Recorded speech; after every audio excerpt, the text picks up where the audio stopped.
వచ్చి extraordinary thrillers ఉన్నాయి, extraordinary horrific ఫిల్మర్స్ ఉన్నాయి, టెన్షన్ పెట్టించే సినిమాలు ఉన్నాయి, చాలా సినిమాలు ఉంటాయి. కానీ నాకు తెలిసి ఒక ఇంటెన్స్ ఫ్యామిలీ డ్రామా అంటే ఒక కుటుంబ కథా చిత్రాన్ని ఇంత ఇంటెన్స్ తోటి ఇంత సీరియస్నెస్తో రావడం అనేది నా వరకు నేను ఎప్పుడు చూడలేదు. సో డెఫినెట్గా అండి, ఇది మీరు అనుకుంటున్నారేమో బయటకు అయ్యప్ప స్వామి బ్యాక్డ్రాప్ ఈ పాటలు ఇవన్నీ చూసి చాలా పీస్ఫుల్గా, చాలా లైట్ హార్టెడ్గా, అలా హాయిగా నా గత సినిమాల్లాగా నిన్నుకోరలాగా మజిలీలాగా అలా పైన ఉంటుందని మాత్రం అనుకోకండి. చాలా సీరియస్గా ఉంటుంది, చాలా టెన్షన్ పెడుతుంది, చాలా ఇంటెన్సిటీగా ఉంటుంది. లాస్ట్ ఒక 40 minutes అయితే మిమ్మల్ని ఒక హ్యూమన్ డ్రామాలో ముంచేస్తుంది ఈ సినిమా, that is for sure. So పైన కనబడుతున్నది ఇవన్నీతో పాటు థియేటర్లో మీరు కూర్చున్నాక మిమ్మల్ని హైలీ ఎంగేజింగ్ చేసే స్క్రీన్ ప్లే కానీ, హ్యూమన్ ఎమోషన్స్, మనుషుల భావోద్వేగాల్లో ఉండే అలజడులు, so that is what Irumudi. So చాలా మనుషుల భావోద్వేగాల మధ్యలో తీవ్రత చుట్టూ జరిగే కథ ఇరుముడి అనే సినిమా. బయటకు వచ్చినప్పుడు మాత్రం ఒక ఎక్స్ట్రాడినరీ ఎమోషనల్ ఎక్స్పీరియన్స్ ఉంటుంది. అట్లీస్ట్ ఒక 10 to 15 minutes ఒక చిన్న ఎమోషనల్ ట్రాన్స్ ఉంటుంది, that is for sure. So ఇది సినిమా గురించి. ఇప్పుడు ఇంకొక విషయం ఏంటంటే, ఈ సినిమా నాకు తెలిసి లాస్ట్ డిసెంబర్లోని జనవరిలోని స్టార్ట్ చేసాము, క్విక్గానే ఫినిష్ చేసాము. దానికి కారణం ఏంటంటే, రవణ సినిమాలు ఇప్పుడు క్విక్గానే అయిపోతాయి, ఎందుకంటే ఆయన ఎప్పుడు గ్యాప్ తీసుకోడు, ఎవరికి గ్యాప్ ఇవ్వరు కాబట్టి.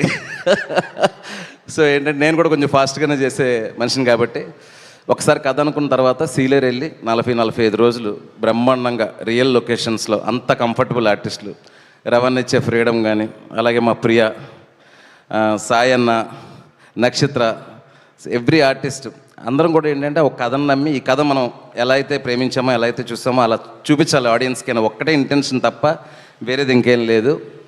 సో ఇంకా కమింగ్ టు ఒక్కొక్కరి గురించి చెప్తే ఇంతమందితో ఇంత అటాచ్మెంట్ ఉంది, చాలాసేపు చెప్పాలి.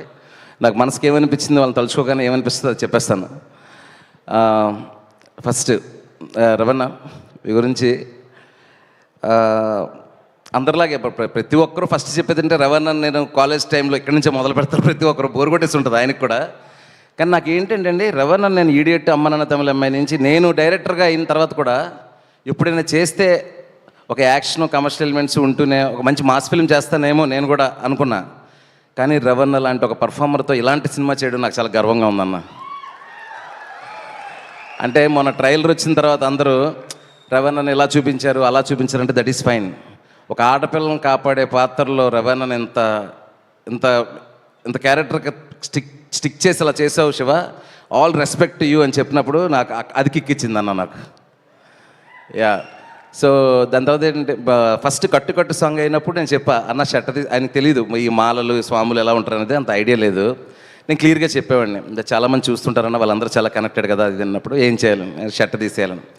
తీసి అలా చూసినప్పుడు అండి, అంటే నేను మొన్న ఏదో ఇంటర్వ్యూలో చెప్తున్నాను, చాలా తక్కువ మంది హీరోలు మిడిల్ క్లాస్, లోయర్ మిడిల్ క్లాస్లో ఆడవాళ్ళకి ఎస్పెషలీ ఒక బాబాయ్ లాగా, ఒక పెదనాన్నలాగా, ఒక చిన్నాన్నలాగా, నాన్నలాగా అలా కనిపించి రిలేట్ అయ్యే హీరోల్లో రవితేజ్ అన్న ఒకరు.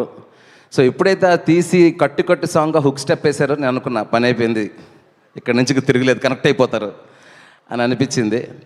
సో అక్కడి నుంచి మొదలు సినిమా ఎండింగ్ వరకు ఎమోషన్ అలాగే ఉండింది. And one more thing, cinema కథ కోసం చూడండి, ఈ సినిమా పాటల కోసం చూడండి, అన్నీ ఉంటాయి, స్క్రీన్ ప్లే చాలా బాగుంటుంది, అన్నీ ఉంటాయి. కానీ రవణ పర్ఫార్మెన్స్ కోసం ఒక్కసారి మళ్ళీ సినిమాకి వెళ్తారు. You will see the peak high in the Ravana performance. అంటే ఆయన యాక్షన్లో చింపేశారు, విక్రమార్కుల్లో కూడా చాలా ఎమోషనల్ సీన్స్ ఉంటాయి, బట్ ఒక ఫుల్ ఫిల్మ్ ఒక ఎమోషనల్ ఎక్స్పీరియన్స్ లాగా ఉంటుంది, that is Irumudi. And next Priya, thank you so much. ఎందుకు థ్యాంక్ యూ అంటే